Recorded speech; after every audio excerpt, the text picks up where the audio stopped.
Hi, I'm Lou with another episode, and today we have a car that, well, how many of these were made, John? About 100 of them were made. This is a 63 Studebaker Hawk with the super package, the high performance package with the R2 engine. And the R2 engine, John Begian, Chrysler engineer. So how did a Studebaker get with a Chrysler guy?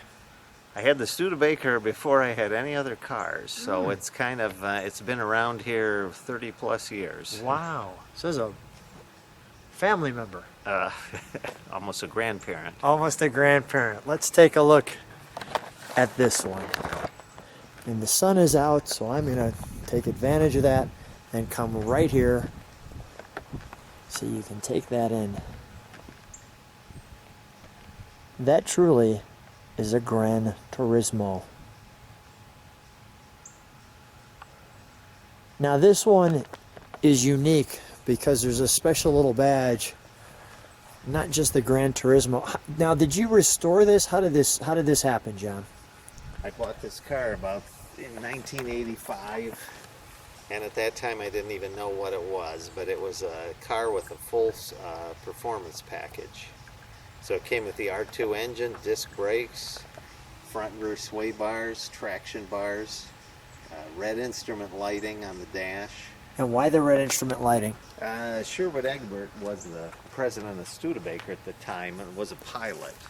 And I believe that because of the airplanes of the day had the red lighting, this was kind of pulled into the cars. Avantis, Hawks, and Larks that had the high performance packages had it. The Avantis, all of them had it with the red lights.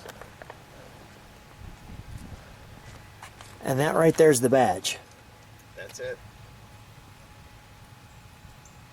I'm just curious.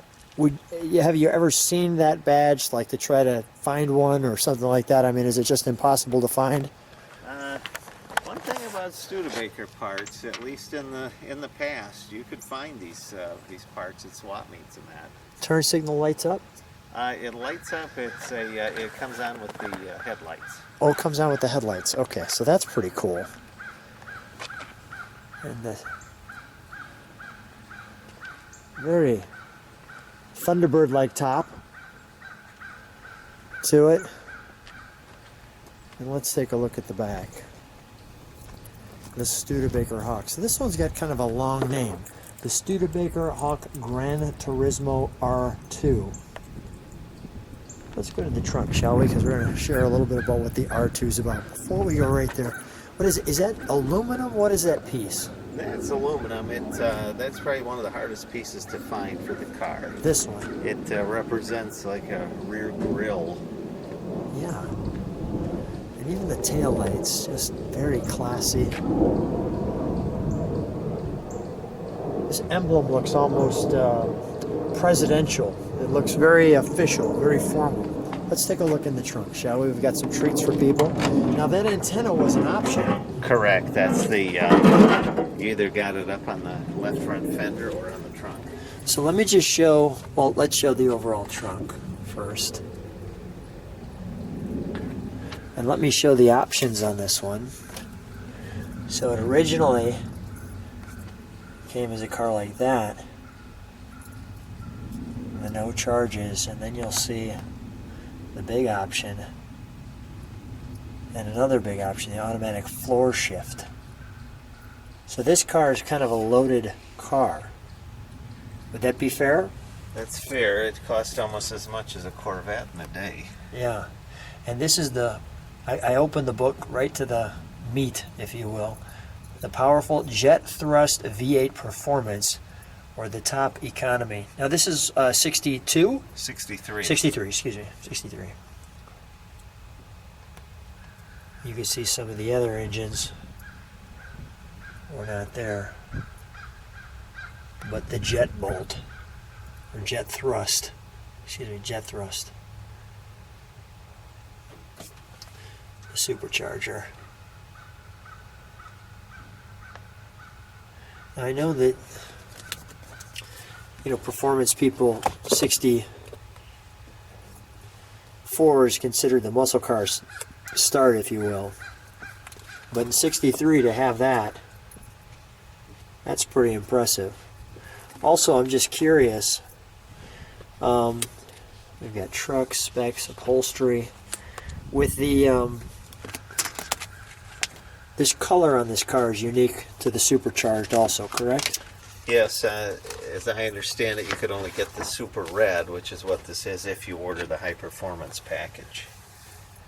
You can see the upholstery there. What a great book. Paint and trim specifications.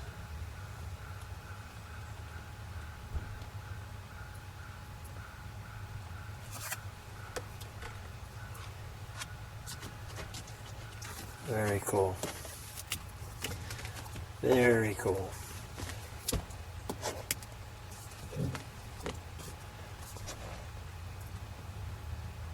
That's a great statement. A bold new approach to luxury and power. A sports car outlook from behind the wheel. I'm going to show you that right there.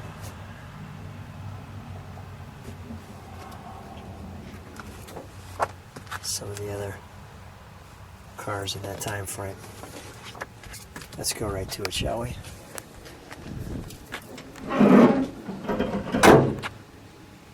May I? Certainly. That door has a feel to it. I mean, there's weight. Give you the overall instrumentation. Now I noticed the seat belts were an option. Yeah, seat belts were an option, as was the car has a headrest on the passenger side, and that is a reclining seat. Those were options. Oh, really? And you could get them either individually or for both seats.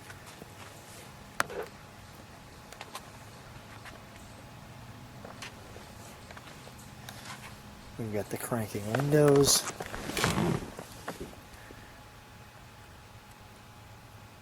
The Studebaker made in the USA. And take a look at what we have here. I have to say, this dashboard instrument panel is classy. Well, it's the first time a three-planar dash was used, and they did it on the Studes of that era, and the Avanti especially was kind of the lead on this. But everything's there that you need. And you can see those gauges look like airplane instrumentation with the needles, right? Yes. And the switches, very. Now, tell me about this little tack here. Is that or pressure? That's something I added Okay. for a vacuum gauge. No Hawks had a boost gauge in them, at least the 63s and 4s. So. And is this a period correct? What do you call it?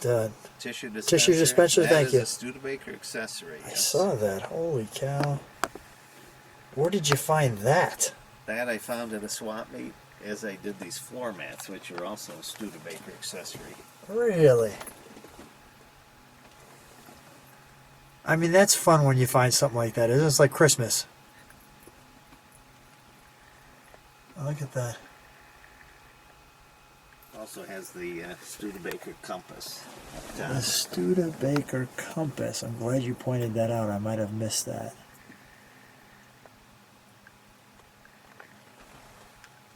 And then here we have our shift, along with our ashtray. Look at the way the seat belts fold. What's that across the way there, that black piece? That's for air intake. Air intake. Okay. And I'm saying, is this our park brake here? That's the hood release. Hood release. Park brake Okay. is on the other side, the pull handle. Got it. And then our brights, that button on the floor. Yes. Got it. And this, and that custom piece comes up. Very nice. Very nice. Well, look at the headliner. Wow, that looks good. Classy. Classy. Let's take a look under the hood, shall we?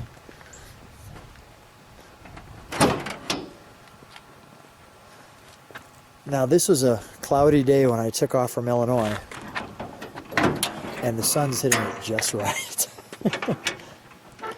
As if it's waited for this moment. Look at that hood prop.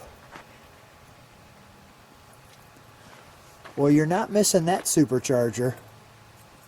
No, it's right out in front, telling you what's going on. No doubt. Let me just stick my head under here. Now, from a muscle car perspective, do you feel this supercharger kick in?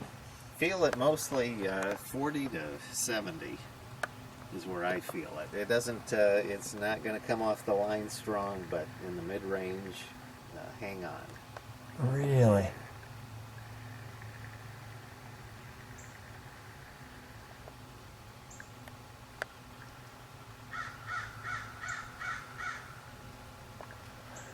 How long does it, I mean, correct me if I'm wrong, John, you're not really interested in judging and things like that, correct? Would I be accurate there? I've had it judged several times at the Studebaker zone meets and national meets in the past, but not in several years. How's it done? It's done very well. Yeah, I would say this looks like a brand new Studebaker. Notice this piece here, this rubber piece. It tries to keep the fan sucking cool air through. If that's gone, sometimes the car can overheat because hot air just goes right back through the radiator. I'm noticing right there. See if I can get that piece in. The supercharger, damn, get it lit right.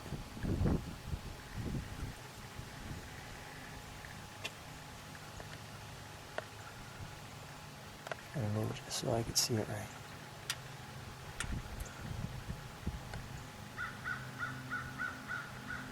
Let's fire it up, shall we?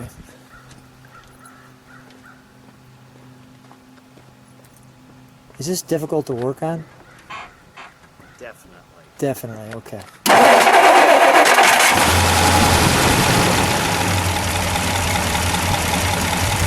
Oh, is that smooth?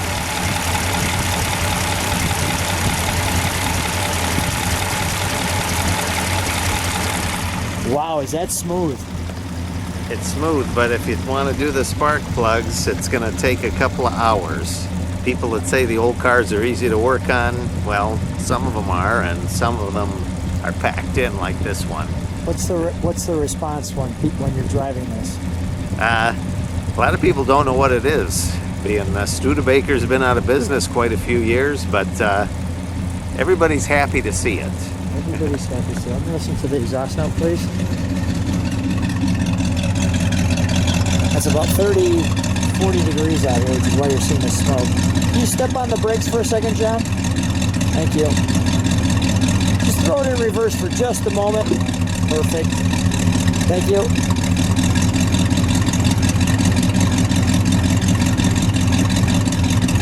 Oh, that's a nice sound. Give it a rev, please.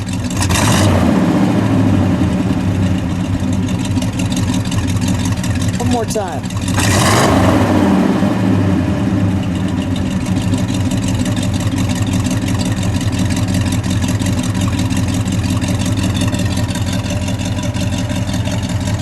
John, I'm going to be a little bit spoiled. Can I hear that one more time? It's better every time I ask you. All right, let's shut it off. Man, that's a peppy little 283 or 289. That's a Simmons exhaust from Canada, and I'd be remiss if I didn't tell you that Craig Parcelo out in Western Canada does an excellent job with the jet thrust news. Most of these jet thrust cars have been documented, still looking for a lot of them. Yeah. But the club has been very active, and the jet thrust guys have been very active in trying to account for all of these cars. So it's nice that there's that kind of networking out there to keep the interest up and keep these things on the road. First time this car's been videoed? First time it's been videoed. And it 289, correct? 289 Supercharged. 289 Supercharged. If people like what they see, subscribe to the channel, hit the bell. You can see all the videos. John, what a treat. Thanks so much for sharing your car with us. Thank you.